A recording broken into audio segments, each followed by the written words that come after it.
Welcome to పొలిటెంట్ media. ఒక పెద్ద breaking న్యూస్‌తో మీ ముందుకొచ్చాను. మొత్తానికి కేంద్ర విద్యాశాఖ మంత్రి ధర్మేంద్ర ప్రధాన్ రాజీనామా చేయాలని నిర్ణయించుకున్నారు. ఈ మేరకు ఆయన సోషల్ మీడియా వేదికగా తాను రాజీనామా చేస్తున్నట్టుగా ప్రకటించారు. ఇదొక పెద్ద బ్రేకింగ్‌గా మనం చెప్పుకోవచ్చు. ఎందుకంటే దాదాపుగా గత 20 రోజుల నుంచి భారతదేశ వ్యాప్తంగా మొత్తానికి ఈ మంత్రి రాజీనామాకు సంబంధించినంత వరకు విద్యార్థులందరూ వచ్చి ఆందోళన కార్యక్రమాలు చేపడుతున్న నేపథ్యంలోనే ఆయన ఈ నిర్ణయం తీసుకున్నట్టుగా మనకు తెలుస్తుంది. మొత్తానికి మంత్రి చాలా రకాలుగా ఆలోచించిన తర్వాతనే ఈ నిర్ణయం తీసుకున్నట్టుగా మనకు కనిపిస్తుంది. ధర్మేంద్ర ప్రధాన్ అనే వ్యక్తి బీజేపీ ప్రభుత్వంలో ప్రస్తుతం ఉన్న బీజేపీ ప్రభుత్వంలో అత్యంత కీలకమైన నాయకుడిగా మనం చెప్పుకోవచ్చు. ఎందుకంటే సంఘ్ పరివార్‌కి సంబంధించి ఆర్ఎస్ఎస్ గాని వీళ్ళందరికి సంబంధించి బ్యాక్‌గ్రౌండ్ ఉన్న నేతగా ఉంది. ఒరిస్సా ప్రాంతానికి సంబంధించిన ఒరిస్సా రాష్ట్రానికి సంబంధించిన నేతగా ఉన్నారు. 2014 నుంచి కూడా ఆయన వివిధ శాఖలకు సంబంధించినంత వరకు మోడీ గవర్నమెంట్‌లో కీలకంగా పనిచేశారు. పెట్రోలియం శాఖ మంత్రిగా కూడా ఆయన పనిచేశారు. కానీ విద్యాశాఖ మంత్రిగా ఆయన పనిచేస్తున్న సమయంలోనే గత కొన్ని రోజుల క్రితం నీట్ ఎగ్జామ్‌కి సంబంధించిన పేపర్ లీక్ కావడం, దానిపైన దేశవ్యాప్తంగా నిరసనలు వ్యక్తం కావడం, ప్రస్తుతం ఢిల్లీలో జంతర్ మంతర్ వద్ద నెలకొన్న పరిస్థితుల నేపథ్యంలోనే ఆయన రాజీనామా చేస్తున్నట్టుగా సోషల్ మీడియాను వేదికగా చేసుకొని ఒక పోస్ట్‌ని ఆయన విడుదల చేశారు. హిందీలో ఉన్న 2 పేజీలకు సంబంధించిన ఒక పోస్ట్‌ని ఆయన విడుదల చేశారు. చాలా భయో ఔర్ బహనో అంటూ ఒక క్లారిటీ ఇచ్చే ప్రయత్నం చేశారు. లేఖలో అనేక అంశాలు ఉన్నప్పటికీ కీలకమైన అంశాలను మాత్రమే నేను వెల్లడించే ప్రయత్నం చేస్తాను. నేను ఎవరిని ఇబ్బంది పట్టదలుచుకోలేదు. ఎందుకంటే ఇది విద్యార్థుల డిమాండు. నైతికంగా నేను బాధ్యత వహిస్తున్నా. ఈ ఆందోళన కార్యక్రమాలకు సంబంధించి ఇతర శక్తులు దీంట్లోకి వచ్చే అవకాశం ఉంటుంది కనుక అలాంటి ఇబ్బంది రాకూడదనే ఉద్దేశంతోనే నైతిక బాధ్యతతో తాను రాజీనామా చేస్తున్నట్టుగా ఆయన తన 2 పేజీల లేఖకు సంబంధించి సుదీర్ఘంగా చాలా అంశాలను ఆయన వెల్లడించారు. తనకు సంబంధించినంత వరకు తన శాఖలో ఇప్పటివరకు చేసిన కార్యక్రమాలు గానీ, విద్యార్థుల్లో ప్రస్తుతం అనుమానాలు ఏవైతే ఉన్నాయో వాటికి సంబంధించి కూడా నేను కొంత సరిచేసే ప్రయత్నం చేశాను. అనేక అంశాలను ప్రస్తావిస్తూ ఈ లేఖలో మొత్తం హిందీలో ఉన్న ఈ లేఖను చాలా సుదీర్ఘమైన అంశాలను ఆయన ప్రస్తావిస్తూ దానికి సంబంధించిన వివరణ ఇచ్చే ప్రయత్నం చేశారు. ధర్మేంద్ర ప్రధాన్ అనే వ్యక్తి మోడీ గవర్నమెంట్‌లో అత్యంత కీలకమైన మంత్రిగా మనం చెప్పుకోవాల్సి ఉంటుంది. ఎందుకంటే ఆయన నిర్వహిస్తున్న శాఖ కూడా అలాంటిది. విద్యాశాఖకు సంబంధించి ఎందుకంటే మోడీ ప్రభుత్వం వచ్చిన తర్వాత విద్యాశాఖకు సంబంధించినంత వరకు అనేక ప్రక్షాళనలు తీసుకొచ్చారు. ముఖ్యంగా సిలబస్‌కి సంబంధించి వాటికి సంబంధించి అనేక రకాలమైన మార్పులు, చేర్పులు తీసుకొస్తూనే ఉన్నారు. ఎక్కడ అవకాశం ఉన్నా ఆ మార్పులు చేశారు. దాంట్లో అత్యంత కీలకమైన వ్యక్తి ఎవరని చెప్తే ధర్మేంద్ర ప్రధాన్ అని మనం చెప్పుకోవచ్చు. నేను ఇందాక చెప్పినట్టుగా స్వయంగా ఆయనే టీచరు. ఆయన బ్యాక్‌గ్రౌండ్ కూడా టీచింగ్ ఫీల్డ్‌లో నుంచి వచ్చారు. తర్వాత ఏబీవీపీలో కొద్ది కాలం పనిచేశారు. ఒక ఇంట్రెస్టింగ్ స్టోరీ ఈయన గురించి నేను చెప్పే ప్రయత్నం చేస్తాను. 1997లో ఈయన ఏబీవీపీ సెక్రటరీగా పనిచేస్తుంటారు. ఏబీవీపీకి సంబంధించి ఒరిస్సా రాష్ట్రానికి సంబంధించినంత వరకు సెక్రటరీగా పనిచేస్తున్న సమయంలో ఇలాంటి ఒక లీకేజ్‌కి సంబంధించి అప్పుడు జరిగిన ఒక విద్యార్థుల ఆందోళనలో ఆయన పాల్గొంటారు, గాయపడతారు. గాయపడినప్పుడు కూడా ఆయన ఒక కామెంట్ చేస్తారు. విద్యార్థుల ఆందోళన ఎప్పుడు కూడా రెస్పెక్ట్ చేయాలి, ఎప్పుడు కూడా కించపరచొద్దని ఆయన 1997లో జరిగిన ఒక అజిటేషన్‌లో ఆయన ఈ కామెంట్ చేస్తారు. ఆ తర్వాత ఆయననే భారతదేశానికి సంబంధించిన విద్యాశాఖ మంత్రిగా అయిన పరిస్థితి మనం చూసాం.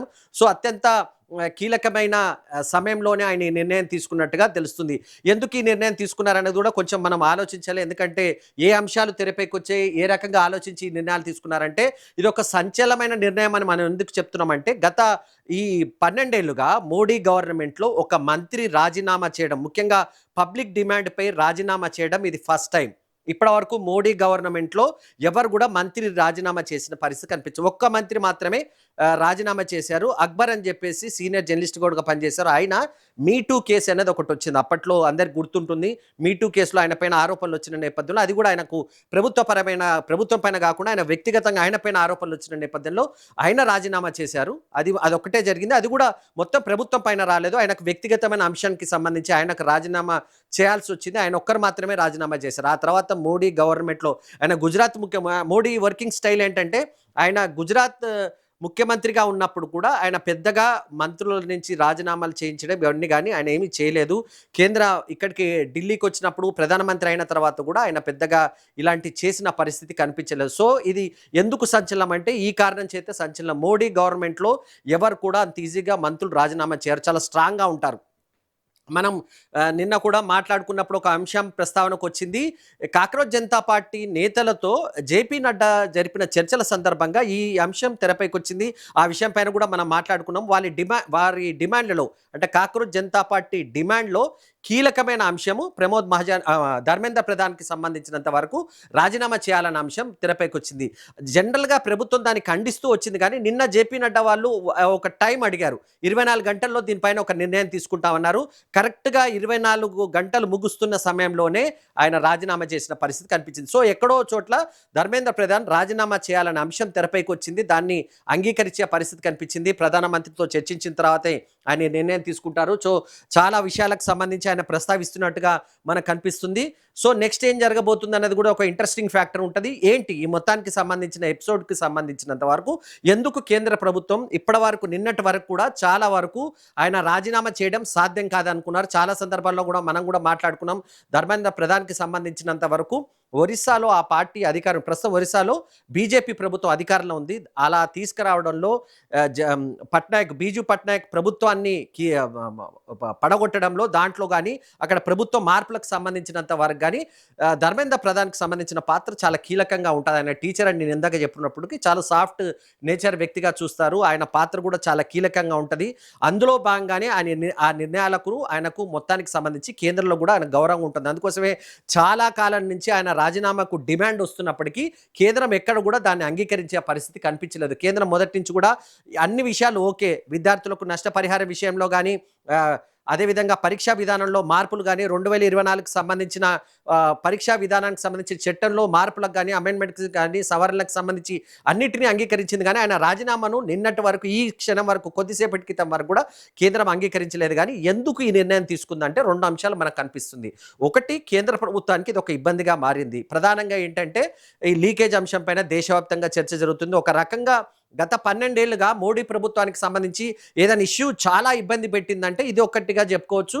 రెండోది మనం రైతు ఉద్యమాల గురించి మాట్లాడుకున్నాం. దాదాపు సంవత్సరం పాటు పంజాబ్, హర్యానా సరిహద్దుల్లో రైతులు ఆందోళన కార్యక్రమాలు చేసింది చూసాం. అది రైతు చట్టాలకు సంబంధించిన దానిపైన రైతులు అప్పుడు ఏడాది పాటు అక్కడ ఆందోళన కార్యక్రమాలు చేశారు. అప్పుడు చూసాం. ఆ తర్వాత ఇప్పుడు మాత్రమే మోడీ గవర్నమెంట్ చాలా సీరియస్‌గా రియాక్ట్ అయిన పరిస్థితి కనిపించింది. సో, ఖచ్చితంగా ఒక అడుగు వెనకేసినట్టుగా, ఒక అడుగు ముందుకేసినట్టుగా అంశాన్ని పక్కన పెడితే, అన్ని రకాలుగా గత 2 రోజులుగా మోడీ గూడా సోషల్ మీడియా వేదికగా విద్యార్థులకు నచ్చజెప్పే ప్రయత్నం చేశారు. యువతకు మెసేజ్ ఇచ్చే ప్రయత్నం చేశారు గానీ, ఎక్కడో ఒక చోట ఈ ధర్మేంద్ర ప్రధాన్ రాజీనామా అంశం అనేది ప్రభుత్వానికి ఇబ్బందిగా మారుతుంది. అన్ని అంశాలను పరిశీలించిన తర్వాతే ఆయన రాజీనామాకు కేంద్రం గ్రీన్ సిగ్నల్ ఇచ్చినట్టుగా కనబడుతుంది. ప్రధానమంత్రితో చర్చించిన తర్వాతనే ఆయన సోషల్ మీడియా వేదికగా తాను రాజీనామా చేస్తున్నట్టుగా ప్రకటించారు. ఇది కీలకమైనది. రెండో అంశం ఏంటంటే, ప్రస్తుతం జరుగుతున్న పార్లమెంట్ సమావేశంలో కేంద్రానికి సంబంధించి కొన్ని కీలక బిల్లులు ఉన్నాయి. అలాంటి దాంట్లో డీలిమిటేషన్, మహిళా రిజర్వేషన్ బిల్లును కూడా ఈ సెషన్‌లో తీసుకురావాలనేది కేంద్ర ప్రభుత్వ ఆలోచనగా ఉన్నట్టుగా ఉంది. సో, ఇది ధర్మేంద్ర ప్రధాన్ రాజీనామా చేయకపోతే పార్లమెంట్ సమావేశాలు జరగదు. ఎందుకంటే మనం గత 5 రోజులుగా చూసాం. సోమవారం రోజు పార్లమెంట్ సమావేశాలు ప్రారంభమైనాయి. శుక్రవారం నిన్నటి వరకు కూడా ఎలాంటి కార్యకలాపాలు జరగకుండానే కేవలం ఆందోళనలతోనే పార్లమెంట్ 2 సభలు కూడా వాయిదా పడ్డ పరిస్థితి కనిపించింది. సోమవారం నుంచి సభ ప్రారంభమవుతున్న నేపథ్యంలోనే ముందుగానే ఈ అంశానికి సంబంధించి బ్రేక్ వేయాలని కేంద్ర ప్రభుత్వం నిర్ణయించింది. అందుకోసమే ఆయనను రాజీనామా చేయించినట్టుగా మనకు కనబడుతుంది. సో, 2 అంశాలను దృష్టిలో పెట్టుకున్నారు. ఒకటి ధర్మేంద్ర ప్రధాన్ రాజీనామా చేయడం వల్ల విద్యార్థులకు సంబంధించి దేశవ్యాప్తంగా ఆందోళనలు వ్యక్తమవుతున్నాయి. కాసేపటి క్రితం పాట్నాలో కూడా విద్యార్థుల ఆందోళన కొంత లాఠీ చార్జ్ పెద్ద ఎత్తున గొడవకు దారి తీసింది. ఇతర రాష్ట్రాల్లో కూడా ఆందోళన జరుగుతున్న నేపథ్యంలో కేంద్రం పైన ఒక నెగెటివ్ క్యాంపెయిన్ రావడానికి ఇది కొంత ఉపయోగపడుతుంది కనుక దానికి బ్రేక్ వేయాలనే ఉద్దేశంతోనే నిన్న రాత్రి నుంచి కూడా అమిత్ షా దీనికి సంబంధించినంత వరకు కీలక సమావేశాలు నిర్వహించినట్టుగా తెలుస్తుంది. జేపీ నడ్డా ఎవరైతే చర్చల్లో చాలా కీలకంగా ఉంటున్నారో జేపీ నడ్డా కూడా చాలా అందరి అభిప్రాయాలు తెలుసుకున్న తర్వాతనే కేంద్రం ఒక నిర్ణయానికి వచ్చింది. ఏంటంటే ప్రస్తుతం ఉన్న పరిస్థితిలో ఆయన రాజీనామా చేయకపోతే డెడ్లాక్ అనేది తొలగిపోదు. అది కొనసాగే పరిస్థితి ఉంది. ఆ పరిస్థితుల్లో చాలా అంశాలకు పెండింగ్ పడే అవకాశం ఉంటుంది కనుక దానికి ఎక్కడో చోట్ల ఫుల్ స్టాప్ వేయాలనే ఉద్దేశంతోనే ఈ నిర్ణయం కేంద్రం తీసుకుంది. దానికి సంబంధించి కూడా ఆయన రాజీనామా చేయడానికి కూడా గ్రౌండ్ ప్రిపేర్ చేసినట్టుగా కనిపిస్తుంది. మొత్తానికి ఈ ఒక పెద్ద నిర్ణయంగా దీన్ని మనం చూసుకోవాల్సి ఉంటుంది. ఎందుకంటే మోడీ గవర్నమెంట్‌లో ఒక మంత్రి రాజీనామా చేయడం అనేది చాలా రేర్‌గా ఉంటుంది. ఇందాక చెప్పిన నేను ఎంజే అక్బర్ కేసుకి సంబంధించి అది మీ టూ కేసులో మాత్రమే ఒకసారి జరిగింది కానీ ఆ తర్వాత ఎప్పుడు కూడా మంత్రులు ముఖ్యంగా ఇలాంటి ఆందోళనకు గానీ ఇలాంటి వాటికి మాత్రం రాజీనామా చేసిన పరిస్థితి కనిపించలేదు. కోర్స్ ప్రభుత్వ మార్పుల్లో చేర్పుల్లో, కేబినెట్ మార్పులు చేర్పులో కొంతమంది మంత్రులను తొలగించారు కానీ ఈ రకంగా రాజీనామా చేసే పరిస్థితి మాత్రం ఇది ఫస్ట్ టైంగా మనం చెప్పుకోవాల్సి ఉంటుంది. ఒక కీలకమైన పరిణామం. మొత్తానికి మోడీ ప్రభుత్వంలో ఇది అత్యంత కీలక నిర్ణయంగా ఉంటుంది.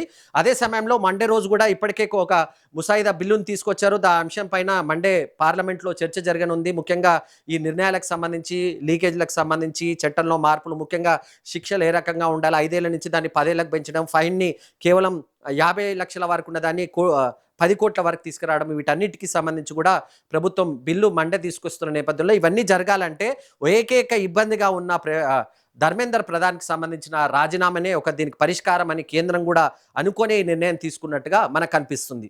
సో ఇదొక చాప్టర్ అయితే, రెండొక చాప్టర్ ఏంటంటే ఈ మొత్తం విషయంలో ఎవరు విజయం సాధించారు. ఇది చాలా రాజకీయంగా కీలకమైన అంశంగా దీన్ని మనం చెప్పుకోవాల్సి ఉంటుంది. ఎందుకంటే ఈ మొత్తం దాన్ని మాత్రం వెలుగులోకి తీసుకొచ్చి అజిటేషన్ చేస్తుంది మాత్రం కాక్రోచ్ జనతా పార్టీకి సంబంధించిన అభిజిత్ అనే వ్యక్తి చేస్తున్నారు. జంతర్ మంతర్ వద్ద చాలా రోజుల నుంచి ఆందోళన కార్యక్రమాలు కొనసాగుతున్న పరిస్థితి చూసాం మనం. దాదాపు 20-26 రోజుల నుంచి ఆందోళన కార్యక్రమాలు జరుగుతున్న నేపథ్యంలో అది ఆయన పూర్తిగా దీన్ని చేసినట్టుగా కనిపించింది. మరోవైపు కాంగ్రెస్ పార్టీ కూడా రాహుల్ గాంధీ ఈ అంశాన్ని తీసుకొచ్చారు. ఈ ఉదయం కూడా ఆయన మీడియాతో మాట్లాడినప్పుడు ఏ అంశమైనా ఒప్పుకుంటాను, ఒక టైంలో ఒక చర్చ ఏం జరిగిందంటే ధర్మేంద్ర ప్రధాన్ను విద్యాశాఖ మంత్రి నుంచి తొలగించి వేరే శాఖ అతనికి కేటాయించాలనే చర్చ కూడా ఢిల్లీలో కొంత జరిగినప్పటికీ రాహుల్ గాంధీ ఉదయం నిర్వహించిన మీడియా సమావేశంలో ఎట్టి పరిస్థితుల్లో ధర్మేంద్ర ప్రధాన్ని శాఖ నుంచి తప్పించడం కాదు, మొత్తం ఆయన రాజీనామా చేయాలని చెప్పేసి రాహుల్ గాంధీ డిమాండ్ చేసిన నేపథ్యంలో ఆ మార్పులు చేర్పులు కూడా జరిగినట్టుగా మనకు అనిపిస్తుంది. సో కాంగ్రెస్ పార్టీ కూడా కొంత క్రెడిట్ తీసుకునే ప్రయత్నం చేస్తుంది. కానీ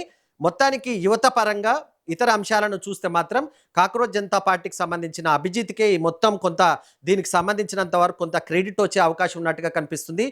కోర్స్ బీజేపీ దీన్ని ఏది కూడా రాజకీయ కోణంలో చూడట్లేదు. విద్యార్థుల మనోభావాలను మేము గౌరవించాము, నిజానికి మంత్రి రాజీనామా చేయాల్సిన అవసరం లేదు, కానీ విద్యార్థుల డిమాండు, ఇతర అంశాలను దృష్టిలో పెట్టుకొని, పార్లమెంట్లో ఉన్న ఇతర బిజినెస్ని దృష్టిలో పెట్టుకొని నిర్ణయం తీసుకున్నట్టుగా బీజేపీ నేతలు చెప్తున్నట్టుకి మొత్తానికి ఇప్పుడున్న పరిస్థితుల్లో ఈక్వేషన్లో పొలిటికల్గా ఎవరు విజయం సాధించారు, ఎవరు గెయిన్ సాధించారనే అంశాన్ని పక్కన పెడితే కాక్రోచ్ జనతా పార్టీ అనేది ఒక కొత్తగా ఏర్పడిన, కేవలం మే 16న సుప్రీంకోర్టు ప్రధాన న్యాయమూర్తి కామెంట్ చేసిన తర్వాత వచ్చిన ఒక పార్టీ కేవలం 2-3 నెలల్లోనే ప్రభుత్వానికి సంబంధించి, అది కూడా మోడీ గవర్నమెంట్ చాలా సీరియస్గా ఉంటుంది, స్టబన్గా ఉంటుంది, ఏ విషయం పైన అంత ఈజీగా నిర్ణయం తీసుకోదు. కానీ ఆ నిర్ణయం తీసుకోవాల్సిన పరిస్థితులు, రాజీనామాలు తీసుకురావాల్సిన పరిస్థితులను మాత్రం కాక్రోచ్ జనతా పార్టీ తీసుకొచ్చింది. జంతర్ మంతర్ వద్ద అజిటేషన్ కొనసాగుతూనే ఉంది.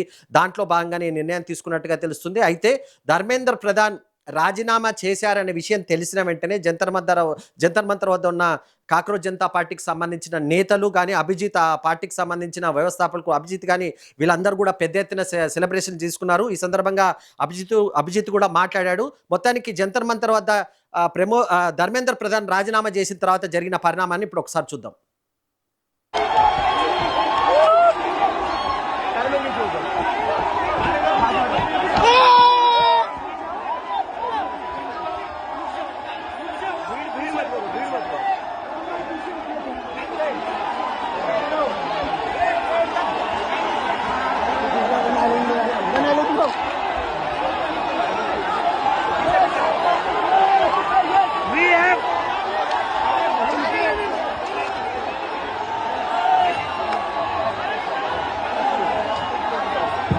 We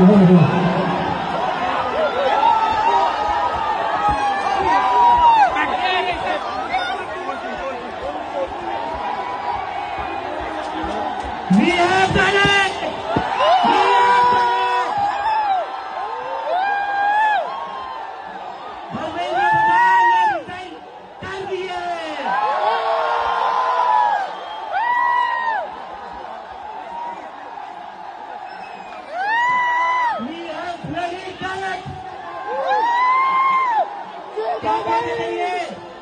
क्या कहते थे इस सरकार में इस्तीफे नहीं होते,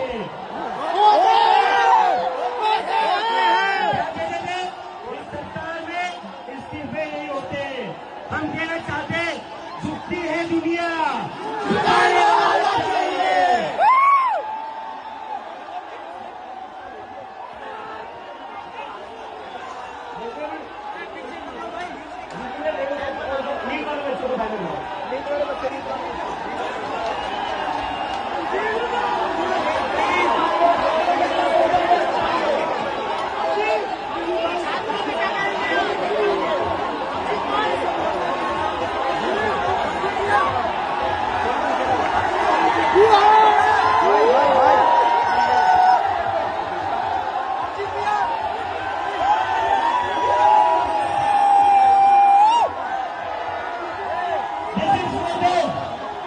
ये उन सभी बच्चों के लिए जिनकी जिंदगी धर्मेंद्र प्रधान ने लिए थी।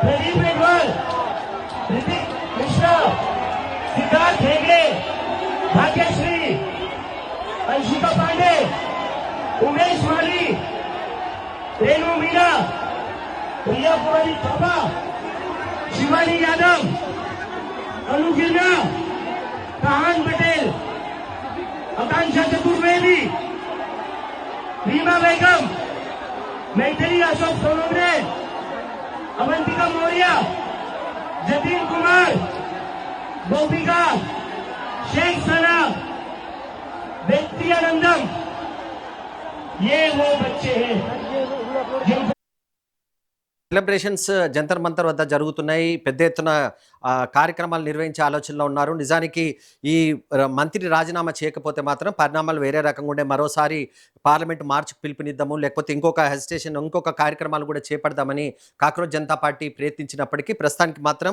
మంత్రి రాజీనామాతో ఈ ఎపిసోడ్కి సంబంధించి ప్రస్తుతానికి కొంత ఫుల్ స్టాప్ పడినట్టుగానే కనిపిస్తుంది. రాజకీయాల్లో 1+1 2 కాదని అంటారు. అంటే రాజకీయాల్లో ఎప్పుడు ఈక్వేషన్ ఒకేలాగా ఉండదు. ధర్మేంద్ర ప్రధాన్ విషయంలో కూడా అదే జరిగినట్టుగా మనకు కనిపిస్తుంది. ఎందుకంటే ఆయన చాలా సీనియర్ నేత, ఆయన రాజీనామా చేసే అవకాశమే ఉండదు. ఎట్టి పరిస్థితుల్లో ఆయన రాజీనామా చేయరని కొద్దిసేపటి క్రితం వారు కూడా చాలా సందర్భాల్లో ఇటు మీడియా వర్గాల నుంచి కానీ బీజేపీ వర్గాల నుంచి కానీ ఒక ఇండికేషన్ అయితే వచ్చింది. కానీ ఈక్వేషన్ మారినప్పుడు భారతదేశ వ్యాప్తంగా చర్చ జరుగుతున్నప్పుడు కొన్ని కఠిన నిర్ణయాలు తీసుకోవాల్సి వస్తుంటే అది తీసుకోక తప్పదని చెప్పేసి మోడీ అనుకున్నట్టుగా కనిపిస్తుంది. ముఖ్యంగా చాలా సుదీర్ఘమైన రాజకీయ అనుభవం కలిగిన ప్రధానమంత్రి కూడా ఈ విషయానికి సంబంధించి ఇంకెక్కువగా దీనికి సంబంధించినంత వరకు డిలే చేస్తే అది మరింత నెగిటివ్గా పోయే అవకాశం ఉంది. చాలా రాష్ట్రాలకు సంబంధించినంత వరకు ఆందోళన జరుగుతుంది. ముఖ్యంగా ఇది కాక్రోచ్ జనతా పార్టీ అంశాన్ని ఒకసారి పక్కన పెడితే కాంగ్రెస్ పార్టీకి సంబంధించి రాహుల్ గాంధీ దీన్ని చాలా ఎక్కువగా ముందుకు తీసుకెళ్లే ప్రయత్నం కొంత చేసినట్టుగా కనిపించింది. ఇది పొలిటికల్ గేమ్లో చెప్తున్నాను. కాక్రోచ్ జనతా పార్టీ యూత్కు సంబంధించినంత వరకు పూర్తి సక్సెస్ అయింది. కానీ పొలిటికల్ గేమ్ విషయానికి వస్తే మాత్రం రాహుల్ గాంధీ కొంత హడావిడి చేసినట్టుగా కనిపించింది. మనం చూసాం ఆయన ప్రధానమంత్రి నివాసం ముందు ఆందోళన చేయడం, ఆ తర్వాత రోడ్డు పైకి వచ్చి ఆందోళన చేయడం, ఇవన్నీ చాలా సందర్భాల్లో జరిగాయి. కానీ ఈ అంశానికి సంబంధించి కాంగ్రెస్ పార్టీకి ఎర్జీ ఇవ్వడం కానీ లేకపోతే రాజకీయంగా ఏదైనా అస్త్రాన్ని ఇస్తున్నామా అనే ఆలోచన బీజేపీలో వచ్చినట్టుగా కనిపిస్తుంది. అదే సందర్భంగా ఆర్ఎస్ఎస్ కూడా దీంట్లో కొంత పాత్ర పోషించినట్టుగా మనకు సమాచారం ఉంటుంది. ఆర్ఎస్ఎస్ కూడా ఈ అంశానికి సంబంధించినంత వరకు డెడ్ లాక్ని తీసివేయాలి, ఎక్కడో చోట్ల నిర్ణయం తీసుకోవాలి, లేకపోతే ఇది పూర్తిగా ప్రభుత్వం పైన నెగిటివ్ వచ్చే అవకాశం ఉంటుంది కనుక ఆ విషయంలో కొంత జాగ్రత్తగా ఉండాలని సూచించినట్టుగా తెలుస్తుంది. అన్నీ ఆలోచించే మొత్తానికి ఈ నిర్ణయం తీసుకున్నారు. మొత్తానికి ధర్మేంద్ర ప్రధాన్ రాజీనామాతో ఈ ఆందోళనకు కొంత తెరపడే అవకాశం ఉన్నట్టుగా స్పష్టంగా కనిపిస్తుంది.